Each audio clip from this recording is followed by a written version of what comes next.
1 Petrus pertama ayatnya yang ke-22 sampai dengan 23. Dalam nama Yesus kita baca bersama-sama. 1, 2, 3.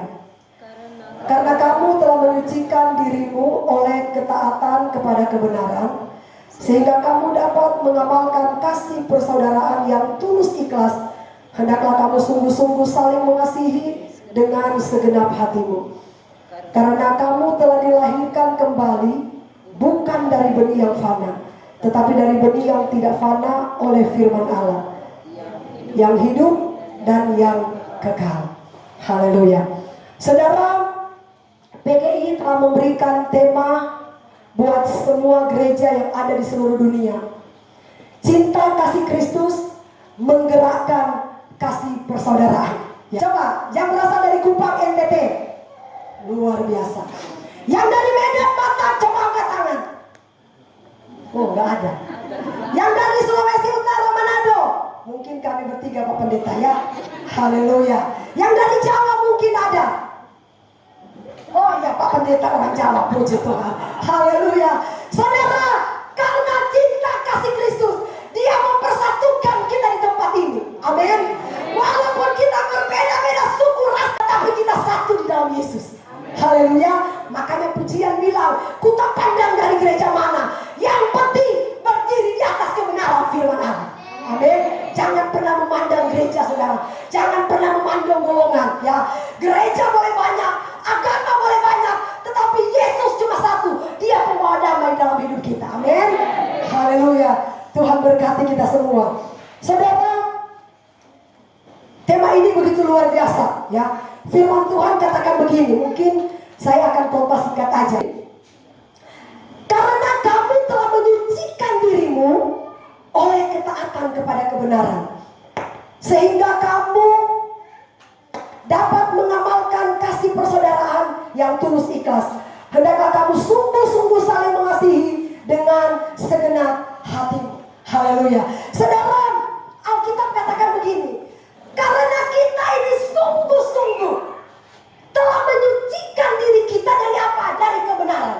Saudara, saya percaya di dunia ini tidak ada satupun manusia yang kudus. Betul nggak, Mak? Ya. Di dunia ini tidak ada satupun manusia yang benar. Bahkan Roma pasal 3 ayat ke-23, kita adalah manusia berdosa, bahkan kita telah kehilangan kemuliaan Allah. Betul nggak? Ya. Tetapi saudara, karena cinta kasih Kristus, Dia telah menyelamatkan saudara dan saya dari dosa kejijikan, ya, dari dosa perhambaan. Dia bawa kita masuk dalam terang supaya kita bisa memperoleh hidup yang kekal. Amin. Itulah luar biasanya Tuhan Yesus. Saudara, bagaimana caranya supaya kita bisa hidup dalam kekudusan? Firman Tuhan berkata, cuma kebenaranlah yang sanggup memerdekakan hidup kita. Kira-kira, Mak, yang dimaksud dengan kebenaran itu apa? Betul. Ya, jemaat KSM luar biasa. Kebenaran firman Allah. Haleluya.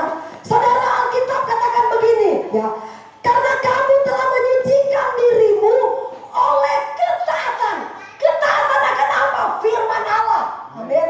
Kita tidak bisa hidup kudus tanpa firman. Makanya saudara, Yesus bilang begini, akulah pokok anggur yang benar, kamu adalah ranting-ranting. Ya, bagaimana caranya supaya ranting itu bisa berbuah melekat kepada pokok? Karena apa? Dari diri pokok itu ada saluran makanan buat ranting-ranting. Kenapa? Karena dalam pokok itu ada akar. Akar itulah yang menyerap makanan dari tanah. Amin. Haleluya. Saudara, bagaimana caranya supaya saudara dan saya bisa berbuah-buah banyak? Mendekatlah kepada Tuhan. Haleluya. Dan saya percaya saudara, siapa yang membangun rumah Tuhan, yang suka memberikan hidupnya untuk Tuhan, dia pasti akan diberkati oleh Tuhan. Haleluya. Saudara, Alkitab katakan begini, ya, hormatilah orang-orang yang melayani kamu. Coba mungkin Ibu Angel bisa bacakan buat kita. 1 Timotius 5 ayat ke-17.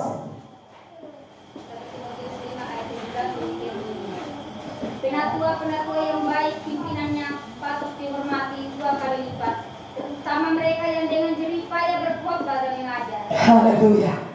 Saudara berbahagia kalau saudara menghargai, menghormati hamba Tuhan. Amin. Karena Alkitab katakan, saudara, hormatilah orang-orang yang menyampaikan firman Allah. Haleluya. Karena ini Alkitab yang katakan, kalau perlu 2 kali lipat katanya kita harus menghargai bahkan menghormati mereka. Karena mereka adalah biji mata Allah.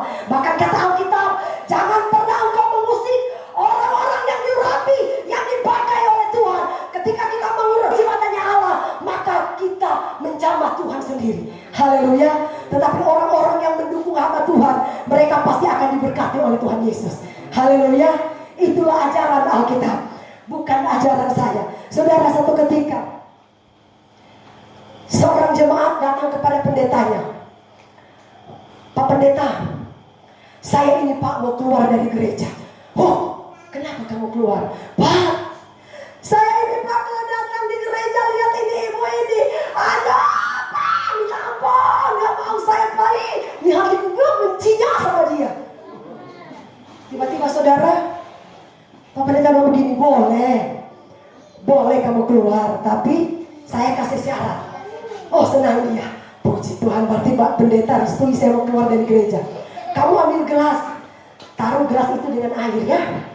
Kemudian kamu kelilingi gereja 7 kali kamu kelilingi. Dan syaratnya jangan sampai ada satupun tetes air yang jatuh. Haleluya. Jadi saudara, dia bilang, oh itu gampang, cuma mau jalan keliling kok jaga ini air, masa susah sih? Iya kan Pak Johannes ya. Akhirnya dia jalan, dia kelilingi gereja. Dia pelan-pelan. Jangan sampai jatuh. Kalau jatuh saya gagal keluar dari sini. Tembus 7 kali dia putar. Datang kepada pendeta. Pendeta, sudah Pak pendeta? Oh sudah. Oh puji Tuhan. Ada yang jatuh tidak? Gak ada Pak. Karena saya kan fokus jaga di air. Nah begitu. Kalau ingin diberkati Tuhan, datang di gereja, jangan fokus melihat kekurangan si A dan si B, tapi fokuslah mencari Tuhan. Amin. Karena yang berkuasa memberkati kita bukan hamba Tuhan, bukan majelis, tetapi Tuhan yang berkuasa memberkati hidup kita. Amin. Haleluya. Saudara, kita bisa kehilangan kasih persaudaraan. Terkadang saudara, saya pernah alami di Manado. Saya masih pelayanan di Manado. Tiba-tiba saudara, saya dijadwalkan oleh ketua yayasan saya di salah satu keluarga. Kan tadinya dia senang dengan saya. Kalau saya melayani dia respon. Tiba-tiba kok berikut saya datang, sedangkan mau kasih salam sama saya nggak mau. Aduh, ada apa nih ibu ini ya? Akhirnya saya penasaran. Saya tanya sama tetangganya, saya bilang begini, Pak, saya mau tanya ya, saya ini kok kayak gimana lah perasaanku. Setiap kali saya mau salaman dengan ibu ini, kok dia langsung mengelak, nggak mau. Oh begini. Untung ibu tanya. Sekarang saya mau jawab. Waktu ibu selesai pelayanan, katanya salam-salaman ya. Ibu waktu salaman dengan dia, ibu pemuka lihat begini. Wah, saudara bayangkan, cuma perkara kecil, perkara sepele, cuma karena saya jabat tangan gak lihat mukanya, orang bisa membenci, hilang kasih persaudaraan, memutuskan tali persaudaraan di antara kita. Haleluya. Cuman gara-gara saya jabat tangan, saya gak mau lihat mukanya. Akhirnya saudara, karena firman Tuhan katakan, Yesus telah terlebih dahulu mengampuni hidup kita. Saya datangin, saya peluk dia, saya minta maaf Bu, saya minta maaf. Karena saya tidak sadar, saya tidak tahu. Nah sekarang saya mungkin sudah kelebihan. Kalau jemaat datang, hey, saya peluk ke jemaat lagi. Iya kan? Karena saya takut nanti kejadian seperti di Manado, supaya kita tidak kehilangan kasih persaudaraan. Amin. Haleluya. Saya percaya saudara, kuasa Tuhan bekerja di tempat ini. Gereja ini boleh terbangun dengan megah, ya. Tetapi semua itu karena kemurahan Tuhan. Karena ada orang-orang yang punya hati membangun rumah Tuhan. Karena ini bukan rumah kita, tetapi rumah Tuhan. Rumah yang sesungguhnya adalah tubuh kita sendiri. Amin. Gereja bukanlah gedungnya dan bukan pula menaranya. Lihat di dalamnya. Sambung. Gak tahu lagunya ya. Gereja adalah orangnya. Pak Pendeta tahu gak lagu itu? Tahu. Gereja adalah orangnya. Ya, bentuk megah seperti ini sudah luar biasa. Pak Pendeta dengan nyaman beribadah di tempat ini. Hargailah dia sebagai seorang hamba Tuhan. Karena kami hamba-hamba Tuhan penuh dengan kekurangan. Kami gak sempurna. Saya dengan suamiku juga gak sempurna. Tetapi kami mau melayani karena kami cintakan Tuhan. Amin. Tuhan berkati kita semua.